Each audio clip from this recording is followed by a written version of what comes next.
In a histogram for today's lesson, all we're really doing is showing a picture of a bar graph that determines the frequency of something happening.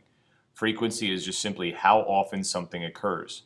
So, looking at a diagram, what's the lowest value and highest value for a class, say my 7th period class, and their test results? We find the lowest value and highest value. Can you find the lowest value and highest value? Lowest value and highest value would be 54 and 31. And as we use these, we will figure out how they can help us with the following data set. Same chart. Now we have our intervals and how many times it happens. What is an interval?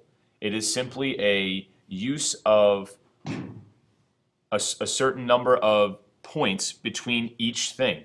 So how many times did someone score between 30 and 34, 35 to 39, 40 to 44, and so on? How many times did that happen?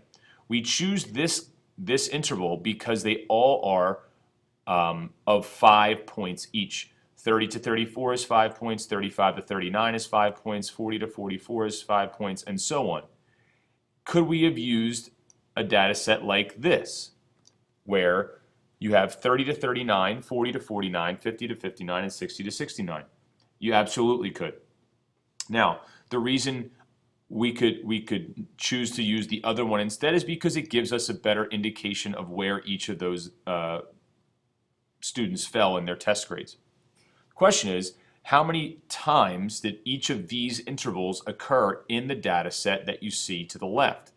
Hit pause and find out by making a mark for each time something occurs, and then from there putting that tally mark in the frequency. So for instance, I see 32 and I put a tally mark. I see another 32 and I put another tally mark, and so on until you're all done for each of the tallies that you see. And you can go in order, you can go any way you want to as long as you're crossing them out as you go. And once you get done, you should have a total number of tallies, and every number in this side should be crossed off. Hit pause and do that now. Once we have the frequencies noted as just tally marks, we can then go ahead and take those tally marks and make them so that they're actual numbers. So if you look, we have our tally marks here where it's 3, 7, 9, 4, and 2 tally marks. And you can just go ahead and actually make those numbers, as you can see from the chart here, making them actual numbers. And those are going to help us because that way we know how high to make each of the bars in the histogram. 3, 7, 9, 4, and 2. And so now when we go to make our bar graphs, it's very simple. We create our y-axis, which is our frequency, how many times it happened, and then we can create our intervals. We chose every 5 points. So how many times did the number 30 to 34 happen on a test grade? We go here, we see the frequency 3, and then we match up the bar to each of those things. As you can see, there's the 3. Notice the bars are touching.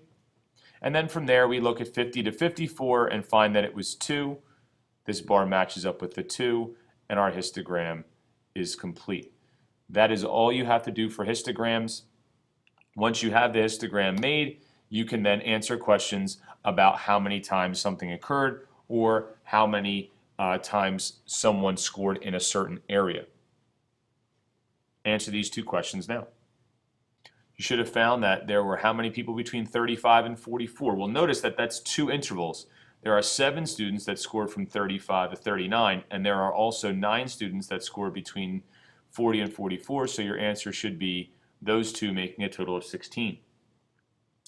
What proportion of students scored between 35 and 44? Proportion sounds like a fraction. 16 out of 25. Total of 25 students in the class, 16 of them scored between 35 and 44. That's all we have for histograms. When you finish, you're going to answer question number 5, making the frequency table and histogram for number 5 on your 11.1 worksheet.